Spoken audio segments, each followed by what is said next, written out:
is a writer who shows us he has an understanding of sports. When he writes, his language is a sporting language. So when he says fixing your eyes, it speaks of a man who is on a race, who is getting ready to run the race and keeps the focus at the finishing line. He says in his words, I will press on towards the mark of the high calling that Jesus has set for me.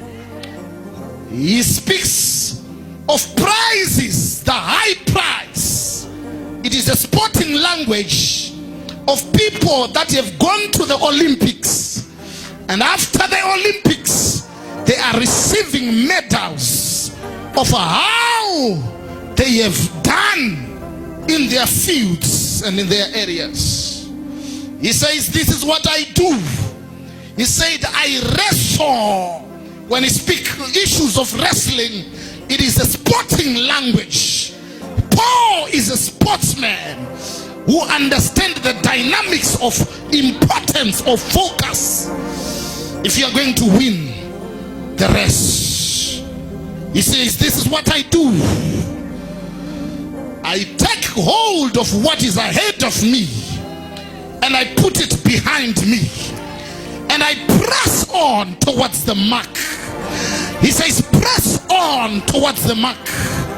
It's like a rugby player who has the ball, but that player has got to learn how to push and press on. What is to press on? It is to move against the forces of resistance and push your way to your place of scoring. The devil is a liar. Jesus is the Messiah. Your focus is going to be restored today. Paul says, those that run a race, they prepare themselves. Physical preparation and exercise benefit a little, but godliness benefits in all things. Paul is a sportsman who tells us the focus of a person who wants to get something and how they concentrate on that. As we are going to pray, I want you to know that there is power in focus. Give your neighbor and say, I'm not gonna lose my focus. I'm not gonna lose my focus. I'm not gonna lose my focus.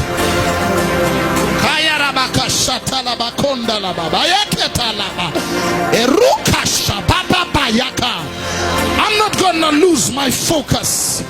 The devil is a liar. Jesus is the Messiah. I may lose money, but I'm not gonna lose my focus. Judas may leave me.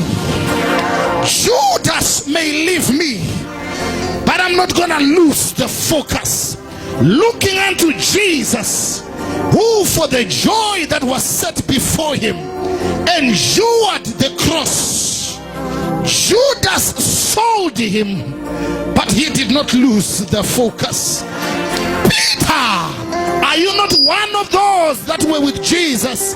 Peter said, I don't know him, but Jesus did not lose the focus. Jesus is on the cross. Who shall we release, Barabbas or Jesus? And they said, Barabbas. I have a question.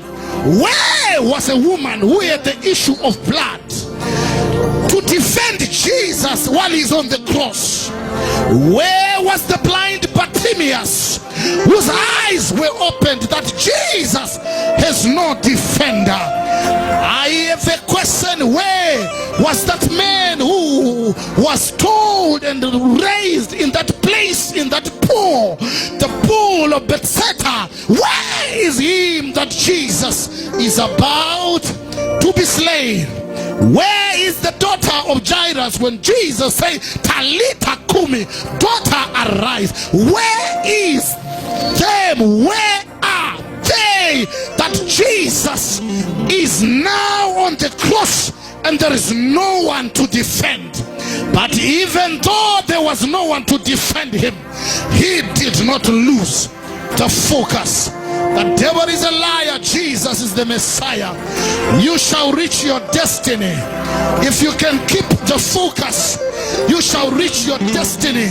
You may lose money, you may lose friends along the journey, but if you haven't lost your focus, you are going to get into that promised land.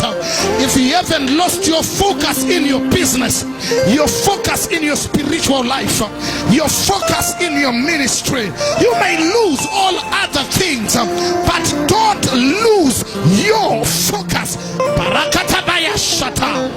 That a husband might leave you, that wife might leave you, but even after divorce, put yourself together, pick yourself together, pull yourself, dust yourself, and say, yesterday is gone.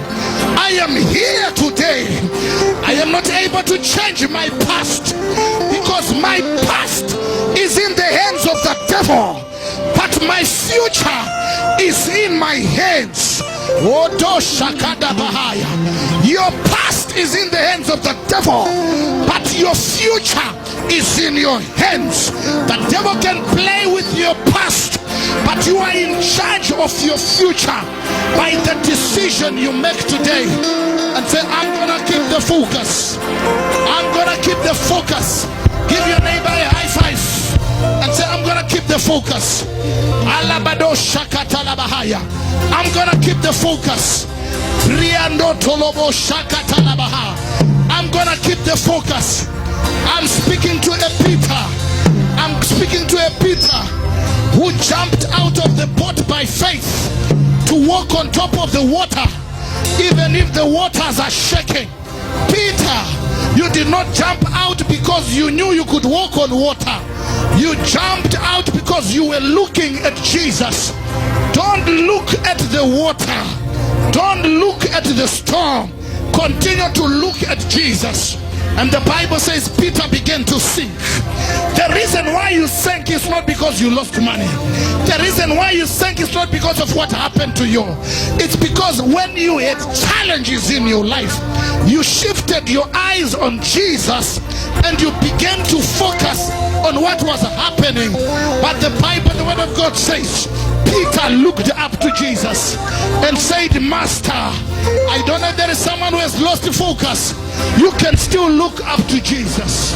Looking unto Jesus, the author and the finisher of our faith.